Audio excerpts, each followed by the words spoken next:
இன்னைக்கு நாம பார்க்கக்கூடிய வீடியோ என்ன வீடியோ அப்படின்னு பாத்தீங்கன்னா, நம்ம ஏற்கனவே 8th ஸ்டாண்டர்ட் தான் இப்ப லாஸ்ட் ஃபியூ வீக்ஸா வந்து கான்சென்ட்ரேட் பண்ணிட்டு இருக்கோம். சரியா? நம்ம ஏற்கனவே 8th ஸ்டாண்டர்ட்ல உள்ள வெக்காபுலரி வீடியோஸ் நிறைய போஸ்ட் பண்ணிருக்கோம். அந்த வகையில இன்னைக்கு நம்ம பார்க்கக்கூடியது ஒரு முக்கியமான vocabulary video. British English and American English. Okay ma'am, British and American இங்கிலீஷ்ல வந்து நமக்கு வந்து இதுக்கு முன்னாடி கேள்விகள் கேட்டிருக்காங்களா அப்படின்னா கண்டிப்பா கேட்டிருக்காங்க. ரொம்ப லிமிட்டடா தான் கொடுத்திருக்காங்க. நமக்கு 8th ஸ்டாண்டர்ட்ல பொறுத்த மட்டும் British English American English totally around near 20 to 25 words தான். அதை தரவா படிச்சுட்டு போனோம் அப்படின்னா கண்டிப்பா ஒரு மார்க் நம்ம எக்ஸ்பெக்ட் பண்ணலாம். வாங்க வீடியோக்குள்ள போலாம். ஃபர்ஸ்ட் பாருங்க, டார்ச். டார்ச் அப்படின்னா பிரிட்டிஷ் இங்கிலீஷ்ல டார்ச்னு சொல்லுவோம். அமெரிக்கன் இங்கிலீஷ்ல என்ன சொல்லுவோம் அப்படின்னா பிளாஷ் லைட் அப்படின்னு சொல்லுவோம். பிரிட்டிஷ் இங்கிலீஷ்ல டார்ச்னு சொல்ற வேர்ட அமெரிக்கன் இங்கிலீஷ்ல என்ன சொல்லுவோம், பிளாஷ் லைட் அப்படின்னு சொல்லுவோம். அதே மாதிரி மொபைல் போன் அப்படிங்கறத வந்து நம்ம என்ன சொல்லுவோம் அப்படின்னா செல்போன் அப்படின்னு சொல்லுவோம். மொபைல் போன் என்ன சொல்லுவோம், செல்போன் அப்படின்னு சொல்லுவோம். அடுத்து பின், டஸ்ட்பின் இருக்கு இல்லையா, அதை நம்ம எப்படி சொல்லுவோம் அப்படின்னா டிராஷ் கேன் அப்படின்னு சொல்லுவோம். டஸ்ட்பின் என்ன சொல்லுவோம், டிராஷ் கேன் அப்படின்னு சொல்லுவோம். அடுத்து பாருங்க லாரி. லாரியை நம்ம என்ன சொல்லுவோம் அப்படின்னா ட்ரக் அப்படின்னு சொல்லுவோம். லாரியை நம்ம என்ன சொல்லுவோம் அப்படின்னா ட்ரக் அப்படின்னு சொல்லுவோம். சரிங்களா?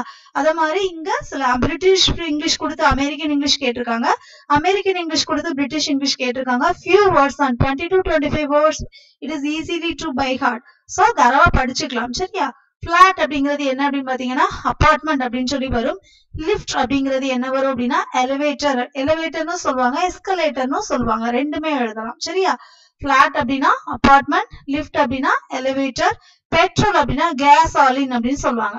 பெட்ரோல் அப்படிங்கிறது கேசாலின்னு சொல்லுவாங்க. அதே மாதிரி பிரெஞ்சு ஃப்ரைஸ்க்கு வந்து ஈக்குவலான பிரிட்டிஷ் வேர்டு என்னது அப்படின்னு பாத்தீங்கன்னா சிப்ஸ். சிப்ஸ் அப்படிங்கிறது எதுல வரும் அப்படின்னா பிரெஞ்சு ஃப்ரைஸ்ல வரும். அதே மாதிரி குக்கீஸ் அப்படின்னா பிஸ்கெட்ஸ். நம்ம பிஸ்கெட்ஸ்னு சொல்றதுதான் குக்கீஸ் அப்படின்னு சொல்லுவோம். அடுத்து வெக்கேஷன் அப்படிங்கிறது ஹாலிடேஸ். வெக்கேஷன் அப்படிங்கிறது ஹாலிடேஸ். ஓகேயா? இது அத மாதிரி சில பிரிட்டிஷ் அமெரிக்கன் இங்கிலீஷ்ல ஸ்பெல்லிங்ஸ் கூட வித்தியாசமா இருக்கும். இப்ப நம்ம மேல கொடுத்தது எல்லாமே டோட்டல் வேர்டே சேஞ்ச் ஆயிருக்கும். Torch, flashlight, mobile phone, cellphone, bin, trash can, lorry, truck. அதே மாதிரி இங்க பிளாட் அப்படிங்கிறது அபார்ட்மெண்ட், லிஃப்ட் அப்படிங்கிறது எலிவேட்டர், பெட்ரோல் அப்படிங்கிறது கேசாலின், பிரெஞ்ச் ஃப்ரைஸ் அப்படிங்கிறது சிப்ஸ், குக்கீஸ் அப்படிங்கிறது பிஸ்கெட், வெக்கேஷன்ங்கிறது ஹாலிடே. இதுல பாத்தீங்க அப்படின்னா டோட்டல் வேர்ட்ஸே சேஞ்ச் ஆயிருக்கும். சில இடங்கள்ல பாத்தீங்கன்னா ஸ்பெல்லிங் மட்டும் வித்தியாசமா இருக்கும். நமக்கு கேக்குறது வந்து இந்த மாதிரி கூட கேட்கலாம்.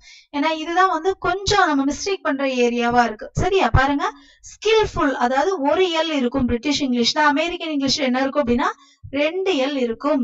அடுத்து செக். செக் செக் சொல்றோம்ல, செக்னு சொல்லுவோம் நம்ம. செக் செக் செக் நம்ம பேங்க்ல யூஸ் பண்ற செக் வேற, செக் பண்றது வேற இல்லையா? சரி, செக் பண்றது, சரி பாக்குறதுன்னு இருக்கு இல்லையா?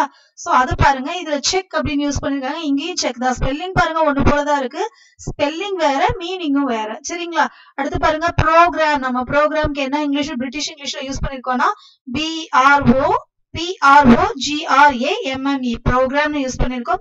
இங்க என்ன யூஸ் பண்ணிருக்கோம்னா வெறும் ப்ரோக்ராம்னு மட்டும் யூஸ் பண்ணிருக்கோம். அடுத்து பாருங்க டயலாக். டயலாக்கும் பாருங்க DIALOGUE போட்டிருக்கோம். பட் இங்க வந்து அந்த UE எடுத்துட்டாங்க. டயலாக். ஓகேயா? இந்த மாதிரி வேர்ட்ஸ் கேட்கறதுக்கு நிறைய வாய்ப்புகள் இருக்கு. ஏன்னா ஸ்பெல்லிங் மட்டும் வித்தியாசமா இருக்கிறதுனால. அடுத்து அப்பாலஜிஸ். அப்பாலஜிஸ் அப்படிங்கிறது என்னன்னா சாரி கேட்கறது.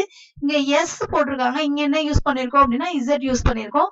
அது மாதிரி ஜட்ஜ்மெண்ட்ல இந்த வந்திருக்கு. சில டைம்ஸ் என்ன பண்ணுவாங்கன்னா அந்த ஸ்கூல்ல பசங்க வந்து ஸ்பெல்லிங் வந்து தப்பா எழுதிருக்காங்க, நம்ம மார்க் பண்ணி விட்டுருப்போம். சில கிளவரான பசங்க வந்து என்ன சொல்லுவாங்கன்னா மேம் இது அமெரிக்கன் இங்கிலீஷ் பிரகாரம் கரெக்ட், நீங்க எழுதுனது பிரிட்டிஷ் இங்கிலீஷ், நாங்க எழுதுன அமெரிக்கன் இங்கிலீஷ்னு சொல்லுவாங்க சில அவுட்ஸ்டாண்டிங் ஸ்டூடெண்ட்ஸ். அது பாருங்க, இங்க ஜட்ஜ்மெண்ட், இங்க வந்திருக்கு, இங்க இல்ல. அடுத்து நெய்பர் வந்து சேமா தான் வரும்.